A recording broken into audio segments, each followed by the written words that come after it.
En el marco del Foro de Concejales Mandato Cumplido, que nos convocamos allá por el año 2013 en ocasión de cumplirse 30 años de la democracia, nos volvimos a convocar y con una serie de testimonios de referentes políticos desde 1983 que fueron concejales de todos los partidos políticos en ese momento, que nos contarán sus experiencias. La idea es que cada uno de los entrevistados nos pueda contar libremente sus balances, su experiencia, su idea de participación política, sus historias personales y sus reflexiones a lo largo de todos estos años.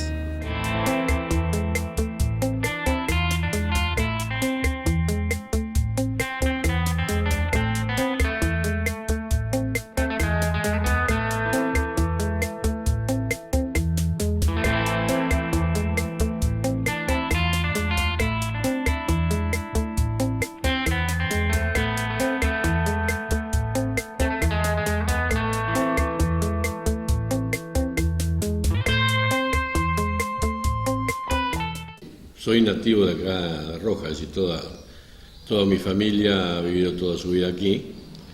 Mis padres son ambos de origen español, y ahí tengo una curiosidad, una circunstancia que es curiosa por ahí, que tanto mi padre como mi madre son González, ambos de la ciudad de Rojas, y ningún parentesco entre ellos. Mi madre, me acuerdo que su familia es de la zona de Vigo. Inclusive en una oportunidad ella quería ir a conocer cómo era la ciudad de sus padres, y estuvimos, por supuesto. Vigo, nada que ver, se había transformado absolutamente desde esa época hasta los 90 y pico que fuimos, ¿no? Y ellos se conocieron en Rojas, ambos trabajaban en Clifford. Mi padre fue uno de los partícipes en el movimiento de la creación de Clifford. Él fue gerente y mi madre desempeñaba un cargo administrativo, ¿no? Se conocieron ahí, bueno, después mi madre en realidad era una persona muy despierta en sus conocimientos, yo creo por el mismo trato que la vida le llevó. Ella no había terminado la escuela secundaria, pero tenía una avidez intelectual, leía mucho, ¿no? Y bueno, mi padre se dedicó a la política, fue en el 48 senador provincial, en lo que fue el antecedente en ese momento era el radicalismo. En el 58 el radicalismo se divide entre lo que fue la parte del frondicismo. Él juega en el sector del frondicismo y ahí pasa a ser diputado nacional desde el 58 hasta el golpe del 62. Y en el 73 es electo por el Frente Justicialista, es decir, cuando se conforma el conocido Frejuli, en 1973 es electo nuevamente diputado nacional. Yo tengo muchos recuerdos, es decir, yo soy el más chico de 3 hermanos. Así tengo mi hermana Coca, mi hermano Coco, y a mí que me dicen Vicky, me pusieron Vicky. Nos llevamos 2 años entre cada uno. Mis padres fallecieron ambos, mi madre hace un año y un par de meses que falleció. Es la única que ha quedado de todos sus hermanos. Y de los parientes maternos y paternos me queda únicamente una tía de 90 años ya, que vive en La Plata, que es hermana de mi padre. Después no tengo ningún pariente así. Tengo primos, de los cuales algunos han desaparecido también, cosas de la vida, ¿no? Y otros con los cuales me veo permanentemente aquí en Rojas. Yo estudié en la escuela, en la número 1, en la primaria número 1, y me acuerdo que en el tercer grado sería, 1962-63, se crea lo que en ese momento le llamábamos el polivalente, que era la escuela primaria de la Escuela Nacional Nicolás de Avellaneda. Y como mi padre fue el impulsor de la creación de eso, a mí me cambiaron de colegio, a mí, a mis primos, a Chabela, es decir, todo lo que teníamos, era una forma de darle un apoyo a esa nueva institución, ¿no? Me pasaron al polivalente, como le decíamos nosotros, lo que es hoy la primaria del Nicolás Avellaneda. Eso fue en el año 63. Ahí, bueno, terminé mis estudios, después me fui a estudiar a Rosario. Estuve primero me fui a La Plata, a la casa de mis tías, a las que hacía referencia antes, ¿no? A estudiar, a mí se me había puesto que quería estudiar física nuclear. Y había que hacer el ingreso, ¿no? En enero, y recuerdo que rendí una materia que me fue muy bien, y no sé, por ahí me hizo un clic la cabeza, creo, y llamé a mi casa y le dije a mi mamá, porque nosotros somos de una época en la cual la relación padre-hijo, viste, era demasiado formal, es decir, por ahí planteábamos cosas. Yo con mi viejo creo que nunca, o en muy pocas oportunidades. En cambio era más fácil decirle a la madre, ¿no? Que era con la cual se creaba un vínculo más directo.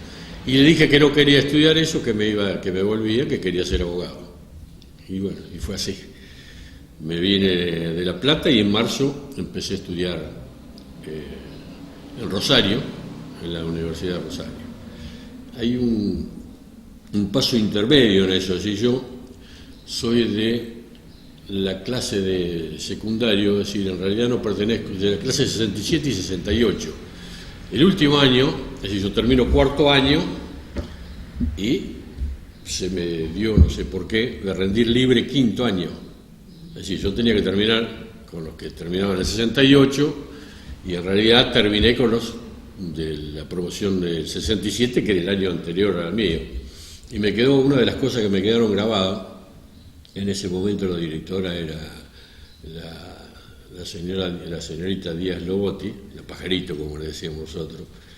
Y me acuerdo que me dio un poco de vergüenza cuando en el acto de fin de año me hizo subir al estrado junto con los de la promoción 67 y me dijo que ella estaba segura que me iba a ir bien, es decir, en los exámenes de diciembre y marzo, y por eso me puso, o sea, como si ya hubiera estado egresado. Eso, por un lado, me llena de orgullo y por otro lado, ya te digo, a esa edad por ahí, viste, en esas épocas te da un poquito de vergüenza y además te carga de responsabilidades, ¿no? Bueno, después estudié en Rosario, una carrera no de las mejores, pero me recibí, lo importante, me recibí.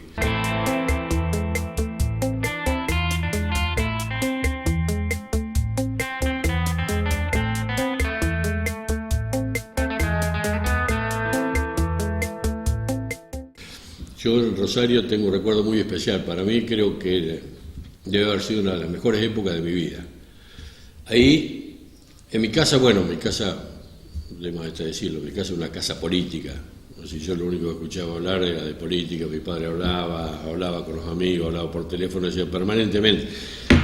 Se hablaba de política y yo lo acompañaba, yo era chiquito, tendría 10, 11 años, siempre lo acompañaba. Tenía muchos amigos en Junín, de lo que era en ese momento el frondicismo, ¿no?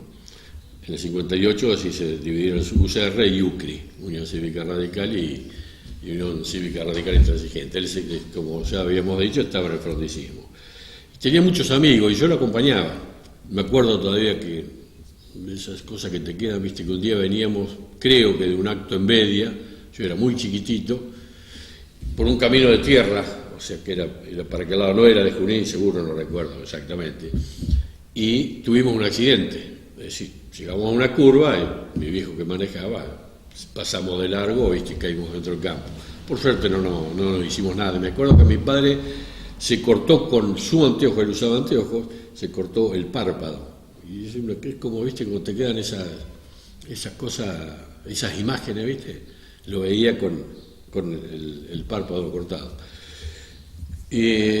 O sea que la influencia de la política la tuve desde mi casa y se afianzó un poco en la universidad.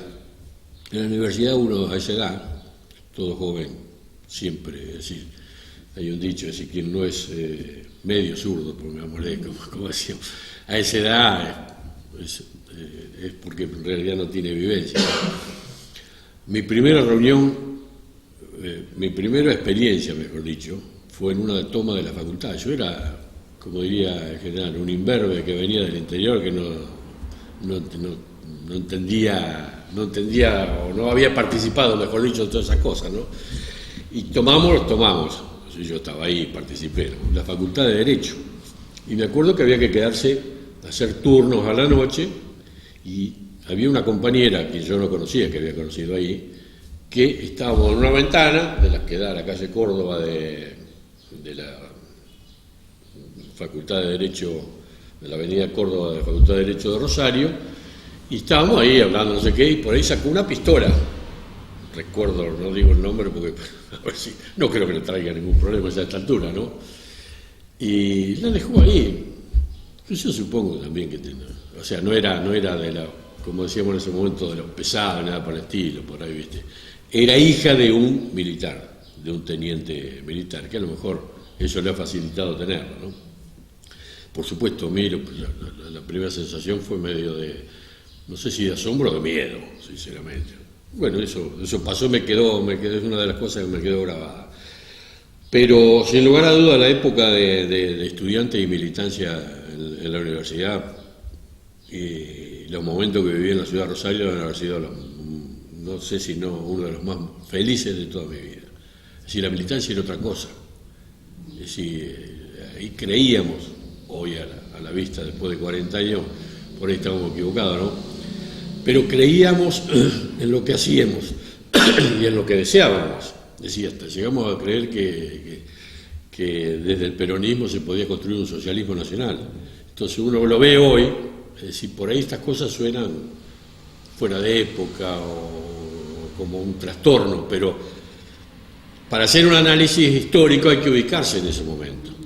Y estamos convencidos, pero de muy buena fe, si creíamos que esa era la forma de darle un mejor y un mayor nivel de vida a la gente, ¿no?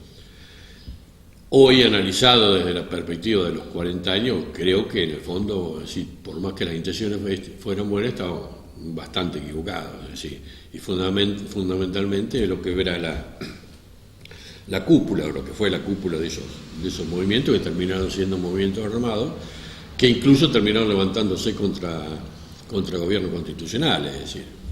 Pero bueno, eso ya es historia, pero cada vez que yo recuerdo eso tengo una sensación de contrapuesta, ¿no?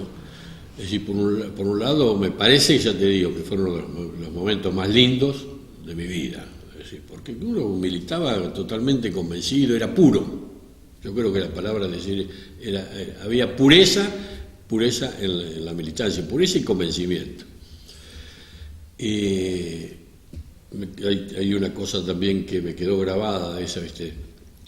Había gente, compañeros, había una compañera santiagueña, indudablemente de ascendencia indígena, ¿no? Nela, muy pobre, y un día estábamos charlando en el pasillo de entrada de la Facultad de Derecho, y ella, ¿sí?, fue a la cantina que había, compró un sanguchito, o se había, no sé si lo compró ahí o se lo trajo de la casa, ¿no?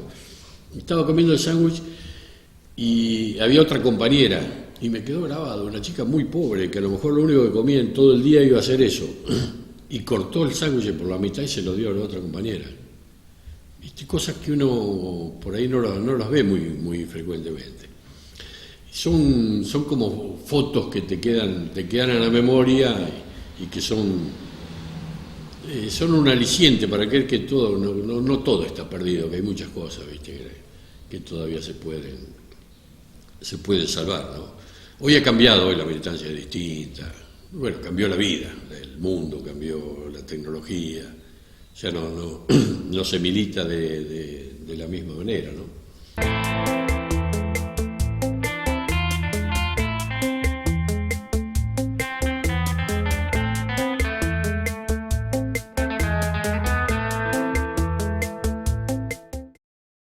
Bueno, volviendo un poco a a la época de estudiante, es decir, ahí tuve, es decir, uno tiene amigos de la infancia, amigos del colegio, amigos de la vida y amigos de la política, ¿no? Y tengo muy buenos recuerdos, es decir, de mis amigos de la infancia. Prácticamente yo vivía siempre en la casa de Agú Peretti, hoy doctor de Realdo. Éramos muy compañeros, muy amigos. En la facultad mis amigos también convivía, mejor dicho, con el doctor Castro, el gallego Castro, Pipo Bogia, que es Enciano Muñoz, que hoy ya no está con nosotros, Saverio Tedesco. Sí, vivimos mucho tiempo en Rosario. Y de esa época me queda también, el recuerdo de algunos momentos, es decir, en plena dictadura. Nosotros vivíamos en la calle San Luis, casi Ovidio Lagos, San Luis al 2800, y tengo la imagen era una entrada, un tapial bajo, una puerta de chapa, y 4 o 5 metros no era ni siquiera un jardín, era un espacio de tierra, ¿viste? De enterrar libros, ahí por temor, de hacer un pozo para enterrar los libros que teníamos, que en ese momento por ahí se consideraban libros subversivos, ¿viste? Te repito, yo creo que esa fue la época más bonita desde el punto de vista, no sé si de la pureza, de la forma en que se hablaba, se militaba y estábamos total y absolutamente convencidos. Yo trabajé durante mi época de estudiante en Rosario en una caja de jubilación y pensiones de la provincia de Santa Fe. Y recuerdo el día yo, para venir de la caja en la avenida Pellegrini a mi departamento allá por San Luis, tomaba el colectivo número 6, que seguía por Pellegrini y doblaba en Alvear. Y tengo grabado también el día que lo mataron al general Sánchez, que fue en la esquina de Córdoba y Alvear, precisamente. Me acuerdo, me quedó, viste, esas cosas que te quedan. Yo venía en el colectivo y pararon un par de cuadras antes, el ejército, la policía, todo, lo habían matado al general Sánchez en la esquina de Córdoba y Alvear, ¿no? Volviendo al tema de los amigos, es decir, yo tuve un gran amigo, que por ahí es uno de los... Es decir, yo tengo 2 momentos que supongo que me han marcado que son tristes, pero te marcan la vida. Es decir, cuando vos te das cuenta que la vida es pérdida, porque la vida es pérdida de la vida, del tiempo, de los amores, de los sentimientos. Es decir, permanentemente vas dejando cosas, ¿no? Pero bueno, esa es la vida. Y dos hechos fundamentales. El día que falleció mi padre, como si me estuviera viendo sentadito en la puerta en el pasillo al lado de la puerta donde lo tenían internado, donde estaban ya sacando su cadáver, en el primer piso del hospital alemán, en la habitación 156, el 24 de mayo del 75, ¿no? Y bueno, y otro momento muy difícil, lo doloroso, fue cuando perdí un amigo el 19 de abril del 91, Neno González, hermano de Graciela. Éramos muy amigos. Después, bueno, una cosita que me quedó, una anécdota de la universidad, ¿no? Antes del golpe militar, en el 76, había elecciones en la Facultad de Derecho, ¿no? Y formamos una lista, yo participé, integré esa lista, ganamos las elecciones, pero bueno, el 24 de marzo cortó, fue el golpe militar y no llegamos a asumir. Después la verdad que no he tenido demasiado contacto con ninguno de los compañeros de esa época, ¿no? Mi vida política, bueno, me vine a Rojas, me recibí, me vine a Rojas, y mi primer paso fue como concejal de 1985 a 1987.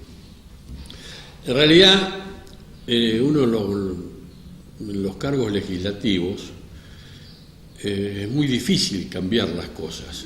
Es decir, uno se cree que por ahí llega, no solamente de concejal, de legislador, o sea, diputado provincial, En los niveles nacionales, a lo mejor en el Senado y en algunos determinados casos el diputado nacional podés ser parte de todo un mecanismo.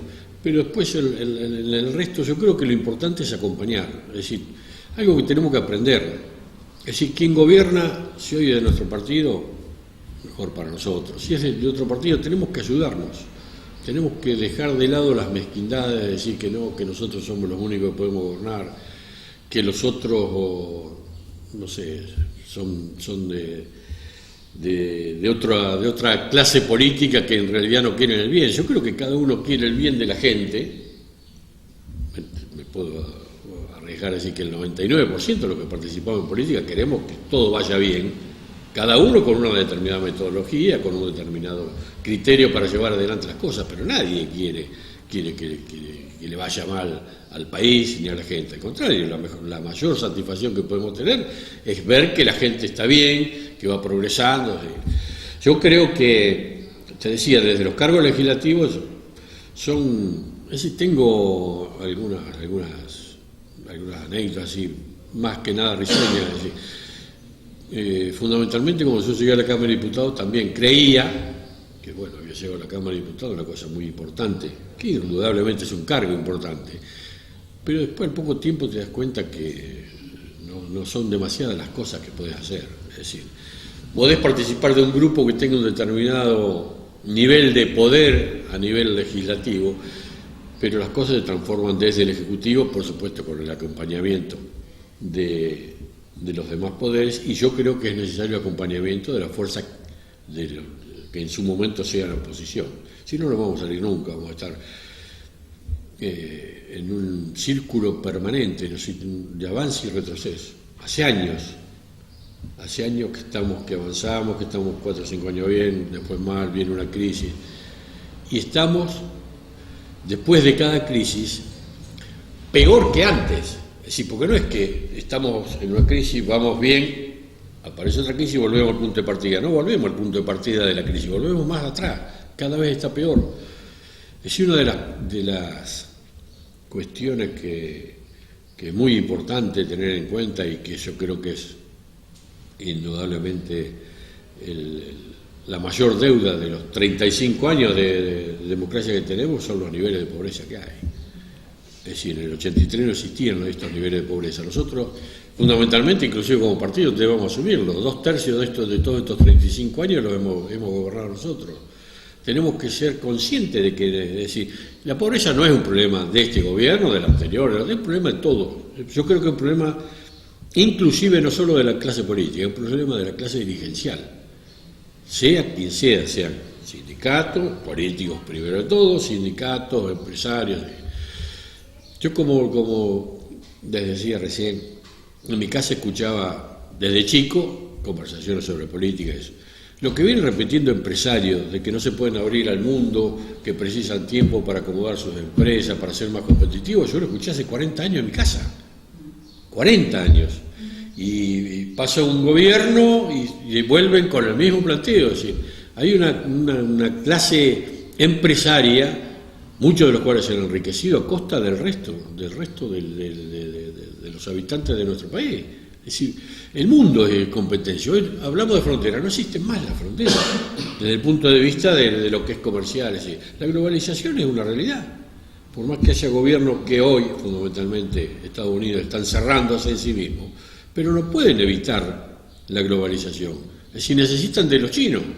Y hablamos de China y Estados Unidos, es decir, dos cuestiones políticamente antagónicas.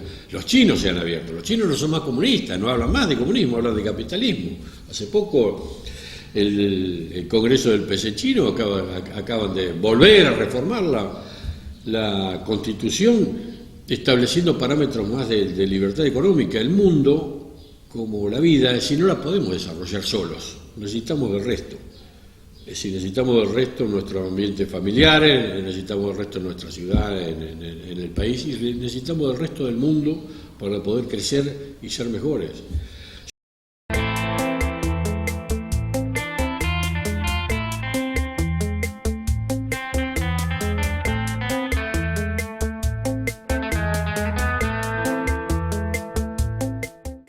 Otra deuda fundamental que no sé si de la política, creo que de la sociedad misma, es no poder constituir una sociedad de premios y castigos.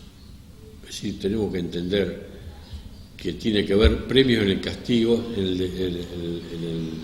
en el hecho de las posibilidades de crecimiento de cada uno. Tenemos que darla a todos, de chiquito.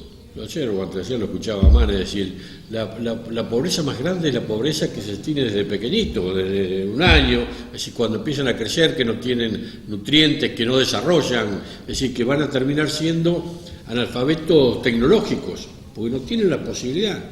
¿Y por qué no nos podemos volcar en eso? Todo el mundo coincide, la pobreza, es decir, todo, no hay político que no te diga que uno de los peores flagelos, el peor de todo, indudablemente, de nuestro país es la pobreza. Y no podemos combatir, no podemos ponernos de acuerdo en eso, aunque sea. Bueno, ¿cómo hacemos para combatir la pobreza? Todo, desde la extrema derecha hasta la extrema izquierda, todo. Sentarse un día, pelearse, discutir. Cada uno tendrá un método, pero fijémonos en lo que se llama comúnmente políticas de Estado, en 2 o 3 cosas. Es decir, el combate a la pobreza, la educación. Ningún país crece sin educación. No podemos, es decir, tener niveles educativos en los cuales vamos retrocediendo. Antes de ayer, en esta semana salió el análisis de las pruebas a aprender, lo que es que le hicieron de evaluación de los docentes, de los futuros docentes, de los cuales el 40% no comprende lo que lee, lo comprende y lo puede decir. El 40% de los futuros maestros no comprenden la lectura, no están incapacitados para entender lo que leen. ¿Qué podemos esperar de los chicos a los cuales les enseñen? Yo creo que hay 2 o 3 cosas que en eso fundamentalmente estamos en deuda, y va a ser muy, pero muy difícil que nosotros, nuestra generación, veamos que se salde esa deuda, que es el tema de la desigualdad y la pobreza. Eso es una cosa que vos lo ves, y vivimos dentro de todo en Rojas, donde los niveles de pobreza no son tan sustanciales y horrorosos como en otro lugar y te desangra, una pobreza que te desangra, vos los chicos, es decir, ¿cómo pueden vivir? Es decir, ¿cómo, mejor dicho, ellos tratan de vivir de la forma que pueden? Es decir, ¿cómo todos los que hemos sido responsables, por supuesto hay muchos con mayor responsabilidad que uno, ¿no? Durante estos 35 años no hemos sido capaces de cambiar un poquito, no te digo solucionarla, así pobreza cero, como dijo el presidente, no, va a llevar años, ojalá que algún día haya, pero ¿por qué no somos capaces de empezar a solucionarlo?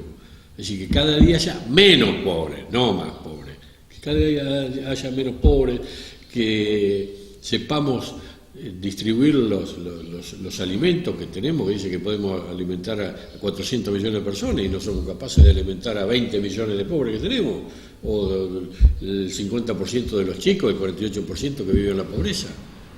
Son cosas que,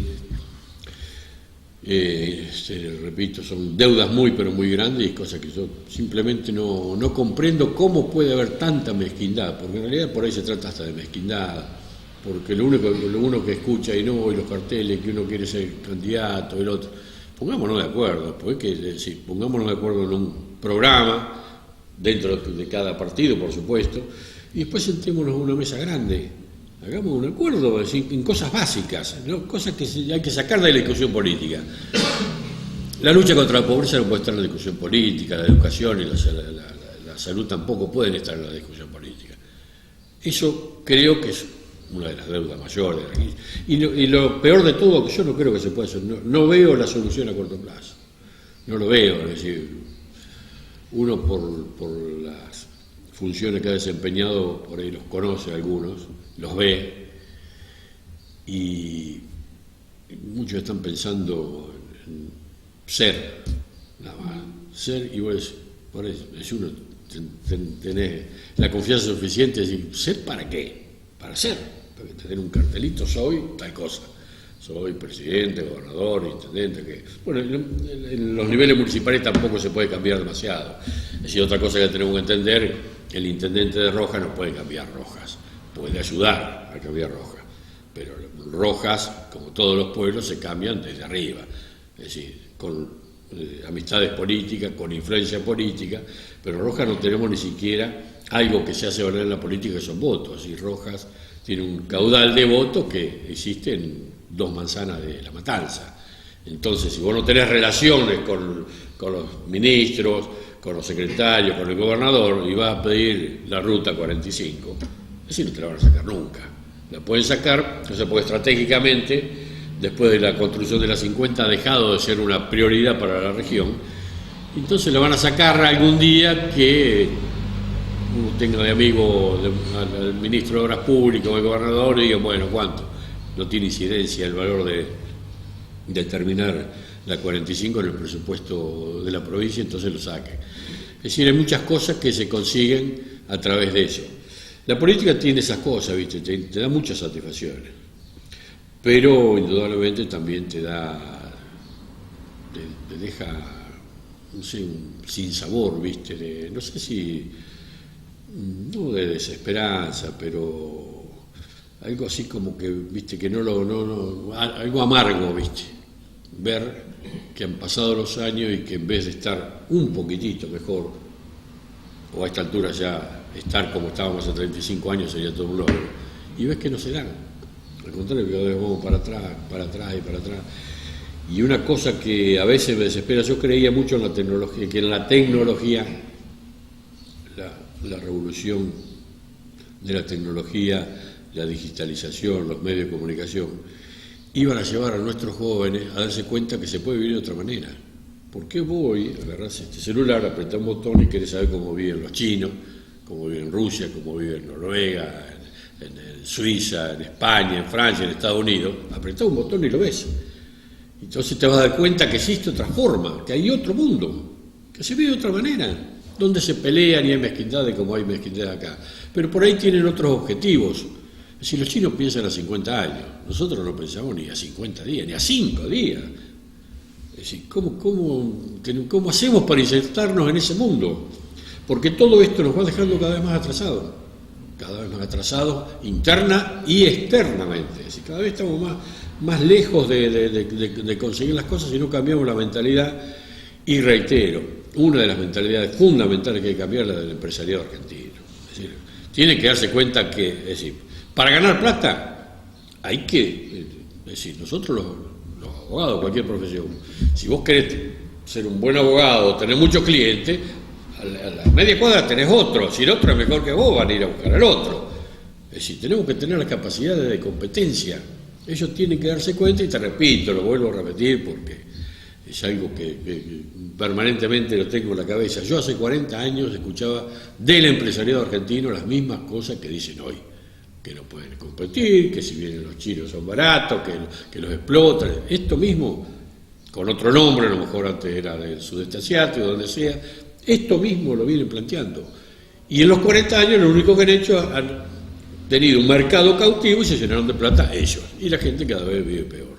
Yo creo que esa es una cosa que tenemos que cambiar. Y el tema de la tecnología, te decía que yo creía que iba a ser un aliciente para el cambio de los jóvenes, de la mentalidad de los jóvenes. Y por ahí me quedan algunas dudas, ¿viste? No los veo, ¿viste? Los veo más entrando para ver el Facebook o las historias de Instagram, cosas así. No los veo que se preocupen demasiado por indagar cómo es el mundo, y que indudablemente eso los llevaría a darse cuenta que se puede vivir de otra manera, mucho mejor de la forma en que estamos viviendo en la Argentina.